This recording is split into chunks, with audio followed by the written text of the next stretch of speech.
everybody. Today we are going to be making Mexican salsa. We will be using Himalayan red salt, 2 ripe tomatoes, 2 white onions, 2 cloves of garlic, 1 lime, 3 green jalapenos mild, and half of 1 spicy jalapeno. The tools we'll be using will be a mixing bowl, a cloth, a knife for chopping up the ingredients, and then a knife for chopping up the garlic, a cutting board, and a bag to put the remains in. This recipe will be for 4 people. First, start by chopping up the onions and the garlic, as you can see, taking off the skin.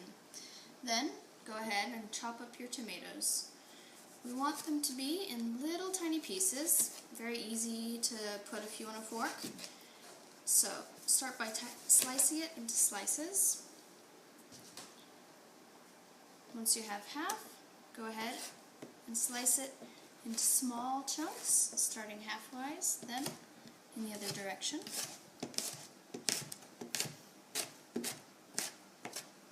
Until they're in little pieces like that.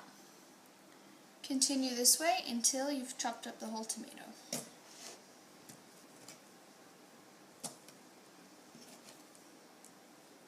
Now, after you've chopped up your tomatoes nice and fine, go ahead and chop up the onion and the garlic into pieces a little bit smaller than the tomatoes. Slicing it thinly. Take a few slices. Slice them up into tiny little pieces. Go ahead and go over it a few times, making sure they're all about uniform size. And then go ahead, put them in the bowl, and finish chopping up the rest of the onions.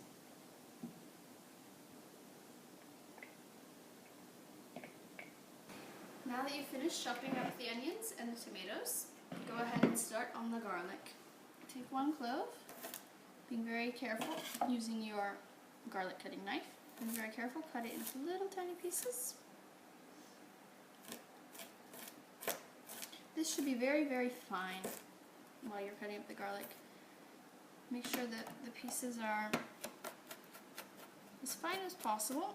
You have the option also to use a food processor, that way that they're mixed up very, very well and fine.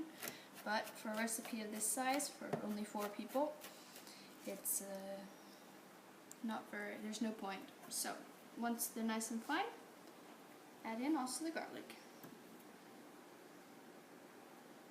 Once you've finished chopping up the garlic, onions, and tomatoes, go ahead and start on the lime. First, cut it in half, and go ahead and squeeze in as much as the juice as you can. This is going to add a lot of good flavor to the salsa. Once you've done one, squeeze in the other half, making sure to use up as much as you can.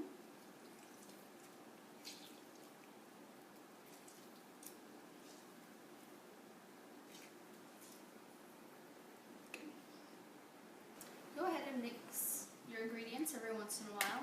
That way the flavor starts to absorb. And now we can start on the jalapenos. So take your first jalapeno. Using your knife, cut off just the stem. These jalapenos that are green are less mild, so you can keep the seeds.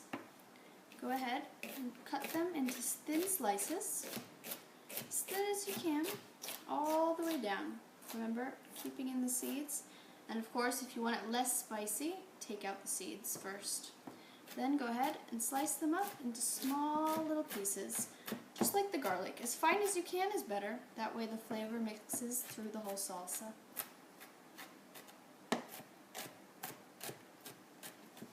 Cut it up nice and fine.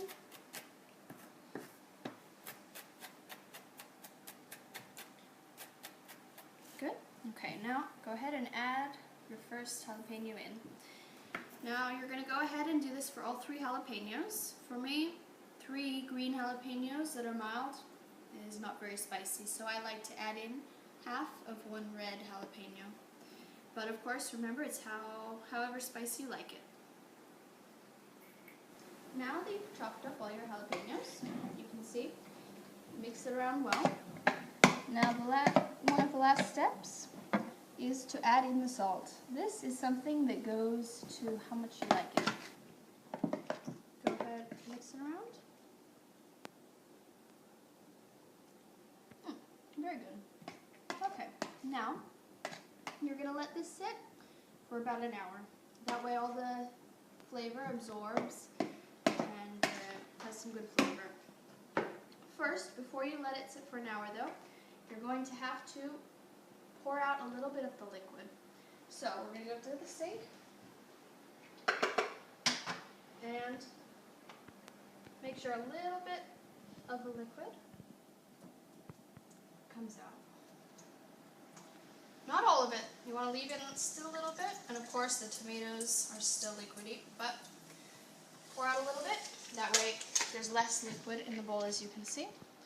Now, let it sit in the fridge or out for an hour. Now that this Mexican salsa is done, it's ready to eat. It's great on quesadillas, tortilla chips, inside fajitas, inside burritos, and it's a delicious treat. Mmm.